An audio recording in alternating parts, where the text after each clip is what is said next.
আসসালামু আলাইকুম। আমি আজকে আপনাদের সাথে বাইম মাছের একটি ঝাঁঝালো রেসিপি শেয়ার করতে যাচ্ছি। চলুন তাহলে দেখে আসি রেসিপিটি বানানোর জন্য আমার কি লাগছে। এখানে আমি কিছু বাইম মাছ ভালো করে পরিষ্কার করে ধুয়ে নিয়েছি। তারপর এখানে আমি হলুদ এবং লবণ মাখিয়ে নিয়েছি ভাজার জন্য। এখানে আমি কড়াইতে তেলটা গরম করে নিয়েছি। বাইম মাছটাকে আমি দিয়ে দিচ্ছি তেলে ভাজার জন্য। আসলে বাইম মাছ অনেকেই অনেকভাবে খেয়ে থাকে, তাহলে আমি একটু অন্যরকম করে রান্না করছি। অনেক মাছ দিয়ে অনেক তরকারি দিয়ে খাওয়া যায়, তাহলে আমি চেষ্টা করছি একটু আলু বেগুন দিয়ে একটু ঝাঁঝালো করে রান্না করতে। এই জন্য আপনাদের সাথে রেসিপিটি আমি শেয়ার করতে যাচ্ছি। আমার বাইম মাছগুলো ভাজা হয়ে গিয়েছে, আমি এখন উঠিয়ে নিচ্ছি। কিছুক্ষণ পরে আমি এখানে অন্য একটা কড়াইতে তেল গরম করে নিয়েছি। তার মধ্যে আমি কিছু পেঁয়াজ দিয়ে দিলাম। পেঁয়াজ দিয়ে এখানে একটু নাড়তে হবে। পেঁয়াজ দেওয়ার পর এখানে আমি পরিমাণ মতো আপনাদের স্বাদ মতো জাস্ট হালকা 1 চা চামচের মতো আদা বাটা এবং রসুন বাটা আমি মিক্সড করে এখানে দিয়ে দিয়েছি। তার মধ্যে যে এখন মরিচের গুঁড়োটাকে আমি একটু বেশি দিব, কারণ এই তরকারিটা একটু ঝাঁঝালো, মানে একটু ঝালটা বেশি হলে খেতে খুবই ভালো লাগে, খুব ভালো লাগে। এই জন্য আমি এভাবে বেসিক্যালি আমি একটু ঝালটা বেশি খাই, এই জন্য আমি একটু ঝালটা বেশি দিয়েছি।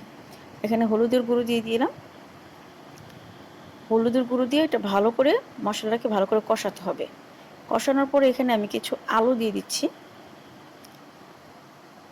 আলুটাকে আপনারা ভালো করে কষিয়ে নেবেন, কারণ মশলার সাথে আলু বা যে কোনো মাছ যেটাই হোক, যে কষানোটা ভালো হলে সেই তরকারিটা খেতে খুবই ভালো লাগে। এরপর এখানে আমি কিছু লবণ দিয়ে দিলাম। লবণটা একদমই স্বাদের উপর ডিপেন্ড করছে, কে কতটুকু লবণ খায় বা সেটা সম্পূর্ণ তাদের স্বাদের উপরে। এখানে আমি আলুটাকে সেদ্ধ হওয়ার জন্য একটু সামান্য পরিমাণ পানি দিয়ে দিলাম। আলুটা কিছুক্ষণ পরে এরকম যে ফুটে আসছে, মশলাটা সম্পূর্ণ কিন্তু শুকিয়ে গিয়েছে, পানিটা শুকিয়ে গিয়েছে, এই আলুটা সম্পূর্ণ কষানো হয়ে গিয়েছে। এই পর্যায়ে আমি কিছু পানি গরম করে এখানে দিয়ে দিলাম, কারণ এই গরম পানিতে আমি বেগুনটাকে দিব।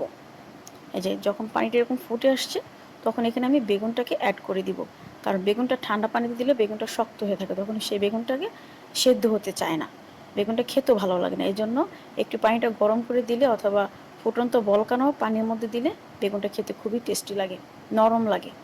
এখানে আমি বেগুনের সাথে বাইম মাছ, ভেজে রাখা বাইম মাছ, সাথে কুচি করা কিছু টমেটো আমি এখানে দিয়ে দিলাম।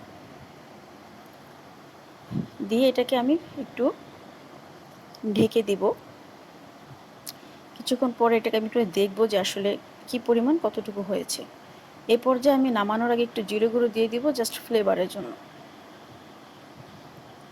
জিরে গুঁড়ো দেওয়ার পর এখানে আমি কিছু ধনেপাতা কুচি দিয়ে দিলাম।